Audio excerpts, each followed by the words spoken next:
Shalom, selamat malam. Kita ada di doa Selasa online ya. Kita masih online di tanggal 19 Januari ya. Kita akan mendengarkan firman Tuhan, dan sebelum itu mari kita tundukkan kepala, kita berdoa. Tuhan Allah Bapa kami, terima kasih Tuhan di malam hari ini Engkau berikan kami kesempatan untuk kami bisa belajar bersama-sama tentang firman Tuhan. Engkau pakai hamba-Mu yang sederhana ini sebagai saluran firman Tuhan, sehingga kami semua bisa mengerti apa yang Tuhan coba sampaikan. Terima kasih Tuhan, hanya di dalam nama Tuhan Yesus Kristus kami siap mendengarkan firman-Mu. Amin. Hari ini kita akan dilakukan ibadah doa malam yang biasanya dilakukan di gereja, tapi karena kondisi yang ada sehingga kita lakukan ini secara online. Adapun hari ini yang akan kita pelajari bersama-sama ada di kitab Filemon ya. Filemon ini hanya satu pasal, dan apa yang akan kita pelajari adalah dari Filemon ayat yang ke-8. Ingat, hanya satu pasal, jadi jangan tanya pasal berapa ya. Filemon ayat 8 sampai ayat yang ke-22. Cukup panjang, tapi saya akan mempersingkat saja, yaitu saya akan lanjut. Sebelum masuk ke pembahasan ayat, saya akan kasih background cerita dulu ya, supaya paling nggak kita mengerti kondisi yang ada. Jadi Filemon ini adalah seorang rekan dari Paulus yang tinggal di Kolose, dan Filemon ini orang kaya, dan pada waktu itu, zaman itu, orang kaya ini pasti punya banyak budak ya. Nah, salah satu budaknya adalah Onesimus ya. Jadi salah satu budaknya namanya Onesimus. Nah, masalah muncul begini. Onesimus rupanya pergi meninggalkan tuannya atau kabur tanda kutip ya. Dan sepertinya nggak cuma kabur ya. Onesimus ini mungkin mencuri sesuatu dari tuannya, atau membuat tuannya rugi, atau menipunya, nggak ada yang tahu juga sih kenapa. Tapi intinya Onesimus ini membuat satu kerugian buat Filemon. Nah, menurut hukum ya Romawi pada waktu itu, seorang budak yang melarikan diri ini boleh dihukum mati bahkan ya, suka-suka yang punya budak ya. Jadi rupanya Onesimus ini ada di ujung tanduk nih ya, karena dia bisa saja dihukum mati oleh Filemon, tuannya. Nah, Onesimus ini kemudian dia datang ke Paulus di dalam penjara. Paulus sedang di dalam penjara, dan surat ini ditulis Paulus di dalam penjara. Dan rupanya di dalam penjara itu Onesimus lahir baru. Dia menjadi anak rohaninya Paulus. Paulus mendidik Onesimus begitu luar biasa, sehingga Onesimus ini melayani Paulus, melayani Tuhan, dan dikatakan bahwa ini anak buah hatiku, dikatakan begitu oleh Paulus. Nah, permasalahan ini muncul begini. Filemon ini kan nggak tahu, ya tahu nggak tahu, atau udah tahu gitu ya, kalau Paulus ini dekat sama Onesimus ya. Dan ini akan jadi masalah, karena Paulus ini berkawan dengan Filemon dalam pelayanan. Kalau Filemon tahu bahwa budaknya Filemon dekat sama Paulus, tapi masalah antara mereka belum dibereskan, ini problem gitu ya. Ini problem gitu ya, makanya jadi nggak enak gitu. Jadi karena itu Paulus bikin surat ini untuk menyelesaikan masalah antara Onesimus dengan Filemon ya. Backgroundnya begitu. Ingat, Filemon punya hak bahkan untuk membunuh Onesimus, nggak ada masalah. Ini budak dia, dan dia sudah merugikan tuannya, sudah kabur dari tanggung jawabnya. Mati itu, hukuman mati boleh saja. Kalau cuma di penjara itu puji Tuhan. Nah, kita baca dari Filemon 1 ayat yang ke-8 ya. Karena itu, sekalipun di dalam Kristus aku mempunyai kebebasan penuh untuk memerintahkan kepadamu apa yang harus engkau lakukan, ayat 9, tetapi mengingat kasihmu itu lebih baik aku memintanya daripadamu. Aku Paulus yang sudah menjadi tua, lagi pula sekarang dipenjarakan karena Kristus Yesus. Nah, Paulus itu minta sesuatu kepada Filemon, apa yang berkenaan dengan Onesimus, yaitu apa? Berikan pengampunan kepada Onesimus. Jadi kalau renungan doa Selasa ini saya kasih judul mengampuni. Terlalu umum ya. Tapi saya kasih mengampuni ala Paulus ya, supaya beda dikit ya. Nah, kenapa saya bilang ala Paulus? Karena ini menarik sekali. Yang pertama, Paulus itu adalah mentornya juga daripada Filemon. Dalam pelayanan pasti Paulus lebih senior daripada Filemon. Tetapi Paulus tidak mau pakai keseniorannya itu untuk menekan Filemon, mengharuskan Filemon melakukan pengampunan. Ya, Filemon ini kan diharapkan dia mengampuni Onesimus.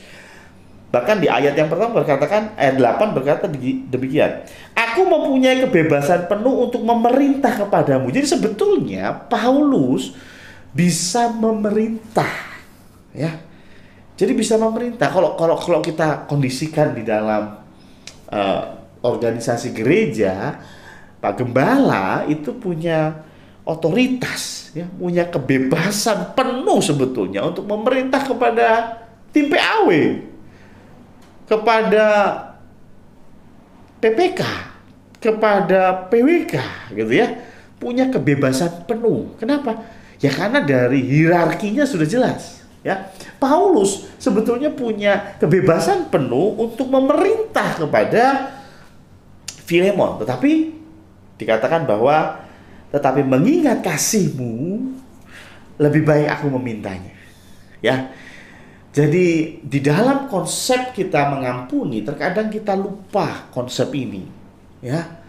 Kadang-kadang kalau kita ini saya kondisikan kita ini sebagai penasehat, ya, kita sebagai senior, kita sebagai guru di dalam pertumbuhan iman anak-anak kita, di mana mereka dalam kondisi nggak bisa mengampuni. Ya, kalau ada kawan kita, ada jemaat kita, ya, ada sahabat kita nggak bisa mengampuni musuhnya, kita kadang-kadang nggak pakai caranya Paulus, nggak pakai ala Paulus, tapi kita pakai yang ayat 8, yaitu memerintah, mempunyai kebebasan penuh untuk memerintah. Kadang-kadang ketika ada jemaat yang share sama kita kadang-kadang kamu harus mengampuni. Ya, kamu harus lepaskan pengampunan, gitu ya. Kamu harus, saya perintahkan kamu harus berikan pengampunan. Waduh ya. Ya kayaknya kita tuh jadi apa ya? Jadi otoriter gitu ya.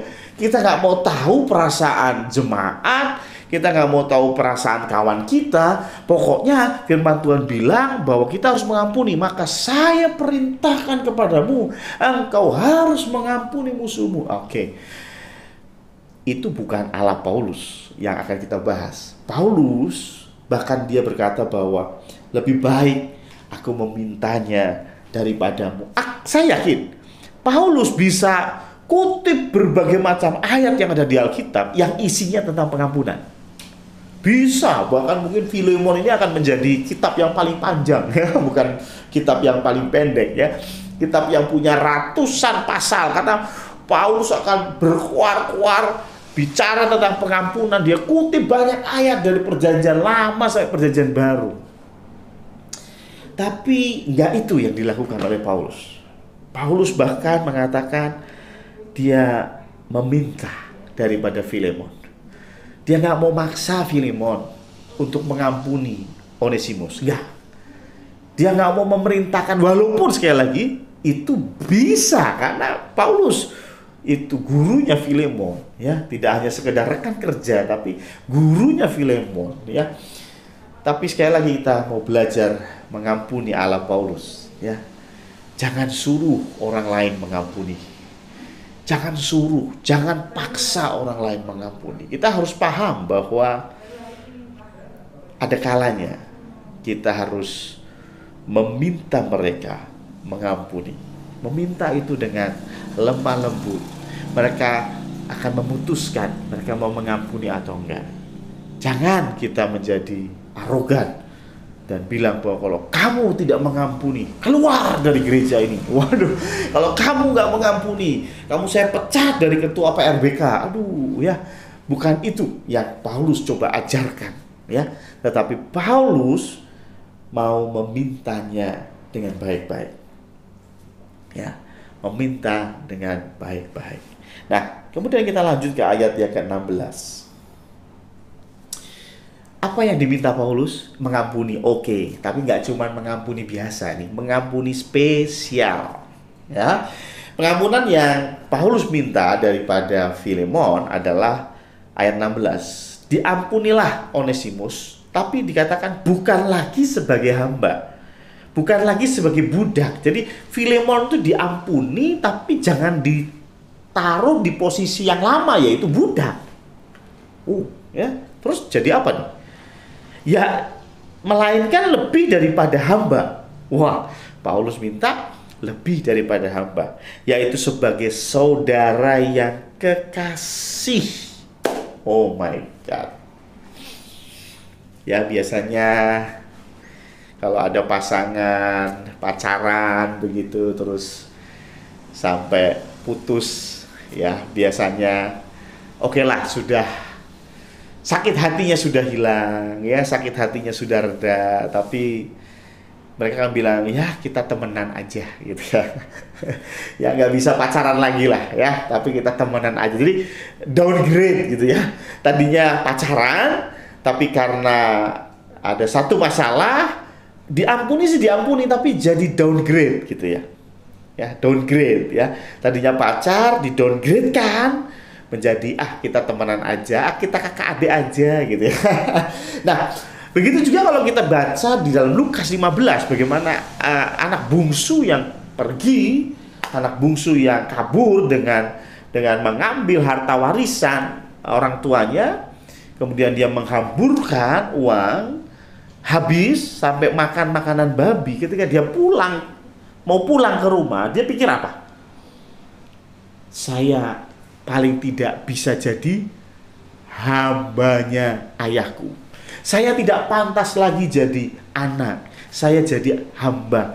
Jadi anak tadi yang tadinya levelnya di sini, kemudian dia bikin masalah, dia downgrade. Paling enggak, kalau saya diterima jadi hamba, jadi budaknya ayahku, saya senang. Nggak perlu jadi anak, nggak usah di posisi yang sama, nggak usah. Saya cukup jadi hamba saja, ya. Tapi kita tahu bahwa Allah Bapa yang disimbolkan dengan bapaknya si anak bungsu ini meletakkan anak bungsu ini sebagai anaknya. Tapi yang menarik, Paulus bahkan minta lebih dari ini, ya. Susah ya, yang tadinya pacar, terus kemudian bikin kesalahan yang fatal, mungkin kita akan taruh dia di bawah. Tapi Paulus minta nggak cuma ditaruh di bawah, nggak cuma ditaruh di tempat semula, tapi Paulus minta dia lebih dari itu. Yang tadinya hamba, tolong, please, letakkanlah dia sebagai saudara yang kekasih. Paulus mau Onesimus diperlakukan seperti saudara. Satu level, bukan tuan dan hamba, tapi saudara dalam Kristus. Coba bayangin, wow.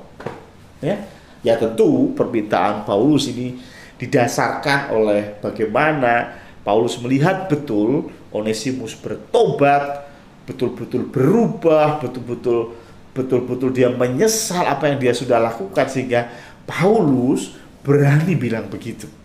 Ya, jangan ditaruh di hamba lagi. Ya, padahal kalau Paulus minta Onesimus diletakkan sebagai hamba saja, itu saja sudah hebat ya. Tadinya hamba, dikembalikan jadi hamba. Tadinya jadi kasir, setelah nipu, tetap jadi kasir nggak? Ya, mungkin sama bosnya, oke lah saya ampuni, tapi kamu jadi bagian gudang ya. Udah nggak boleh pegang duit. Kenapa? Udah nggak bisa dipercaya kamu, kan begitu ya. Tapi yang menarik, Paulus minta nggak cuma ditaruh di hamba, tapi taruh dia sebagai saudara seiman. Saya yakin karena Paulus, sekali lagi, dia melihat perubahan Onesimus yang dahsyat. Ya, luar biasa. Ketika kita mau berubah serius, berubah betul-betul di hadapan Tuhan, maka ada banyak orang yang akan mengangkat kita. Ya, Onesimus nggak perlu keluar-keluar saya sudah berubah. Onesimus nggak perlu jelasin kepada Filemon, please dong, aku udah nggak kayak yang dulu lagi, gitu ya. Aku sudah berubah, nggak. Tetapi Paulus yang membela Onesimus. Orang lain yang akan meninggikan kita, ya. Nah, karena itu ini permintaan Paulus yang sulit, ya, yang luar biasa. Tetapi sebagai seorang Paulus, sebagai seorang pemimpin rohani yang menuntut anak rohaninya mengampuni, yang menuntut anak rohaninya meletakkan Onesimus ada di posisi yang bahkan lebih daripada yang semula, Paulus orang yang bertanggung jawab. Yuk kita lihat ayat 18.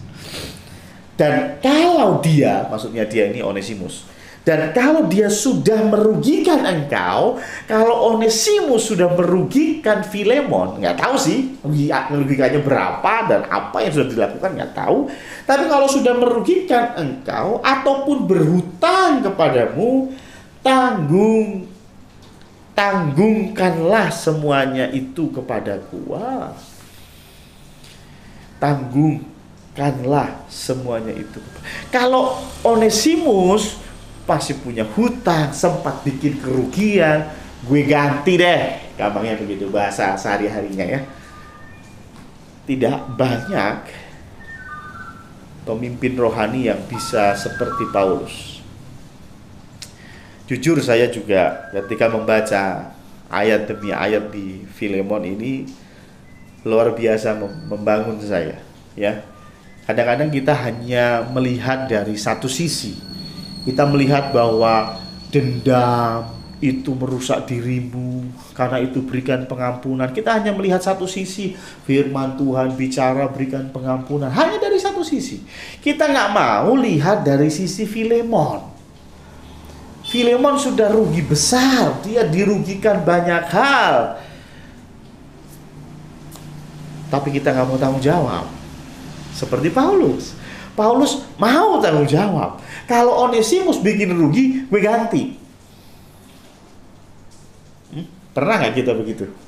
Ya, ada teman kita misalnya, terus dia punya sahabat yang ngutang nggak bayar, gitu ya. Wow, teman kita jempel setengah mati, maki-maki. Terus kita bilang, sudah berikan pengampunan, ampunilah, ya.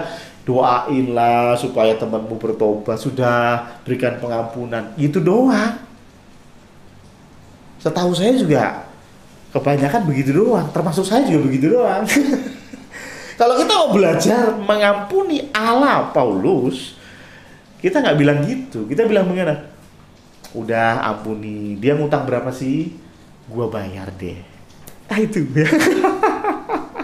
Waduh Pak Pendeta, kalau seperti itu berat, saya angkat tangan. Nah itu maksud saya. Kadang kita hanya melihat dari sisi kita, dari sisi firman Tuhan, dari sisi kita sebagai guru rohani, kita pengen dia harus bertobat, kita pengen dia harus kasih pengampunan. Kita lupa memakai kacamata dia. Kita lupa, kita nggak mau pakai kacamatanya Filemon. Filemon yang sudah disakiti hatinya, sudah dirugikan. Mungkin secara materi, mungkin sakit hati, dipermalukan mungkin. Kita nggak mau, nggak peduli, pokoknya lu harus ngampuni, titik. Kita dengan arogannya seperti orang Farisi yang mengerti firman, tapi nggak punya kasih. Ya, pokoknya kamu harus mengampuni. Kalau kamu nggak mengampuni, gue jitak. Waduh, ya. Kalau kamu nggak mengampuni, wah kamu bukan anak Allah, segampang itu. Kalau kamu nggak mengampuni, maka Allah pun tidak akan mengampuni engkau. Iya, gue tahu ayatnya ada. Cuman problemnya, sudahkah kita memakai kacamata Filemon? Ya, bagaimana Filemon itu sudah disakiti hatinya? Kalau bicara disakiti hatinya, bisa kan kita bilang, ampuni dia, nanti aku yang akan menghiburmu. Itu mantap, ya. Jarang, ya. Kita cuma bilang, udahlah ampuni, lu harus ngampuni, lu wajib ngampuni. Tapi kita lupa memakai kacamata Filemon. Paulus luar biasa, dia bilang, kalau Onesimus bikin rugi, gue ganti. saya pun mau belajar seperti Paulus. Ya, saya tahu sulit, ya, tetapi disitulah bentuk kasih. Ketika kita tidak hanya mementingkan hukum, aturan, tetapi kita lebih memikirkan hati, memikirkan kasih, memikirkan perasaan. Ketika kita berjumpa dengan orang-orang yang sulit untuk mengampuni, maka kita juga harus punya tanggung jawab. Kalau mereka orang-orang yang disakiti hatinya, ya hibur, ya obati lukanya. Kalau mereka dirugikan secara finansial, apa yang bisa kita bantu? Nggak cuma menuntut mereka untuk mengampuni. Urusan mereka mengampuni atau enggak, itu urusan Tuhan. Kita sudah kasih wejangan, kasih nasihat supaya mereka mengampuni, sudah. Tapi yang biasanya lupa, kita nggak mau pakai kacamata Filemon. Kita nggak mau bertanggung jawab. Kita nggak mau bilang, kalau dia merugikanmu, aku yang akan tanggung. Wow, kita belajar banyak dari Paulus. Tuhan memberkati. Ada satu pengumuman juga untuk jemaat Condrokusumo. Puji Tuhan sudah 5 jemaat yang terkena COVID, dan semuanya sudah sembuh, sudah disembuhkan oleh Tuhan. Puji Tuhan, haleluya. Tetapi hari Senin kemarin saya mendapat info ada satu lagi yang terkena COVID-19, ya. Memang kalau dilihat dari waktunya, karena Senin kemarin kan tanggal 18, ya, tentunya tidak tertular di gereja, kemungkinan besar tidak tertular di gereja, ya. Tetapi untuk keamanan bersama, saya dan majelis memutuskan untuk masih kita secara online dulu, karena itu hari Selasa ini pun online, ya, sudah pas lah keputusannya, ya.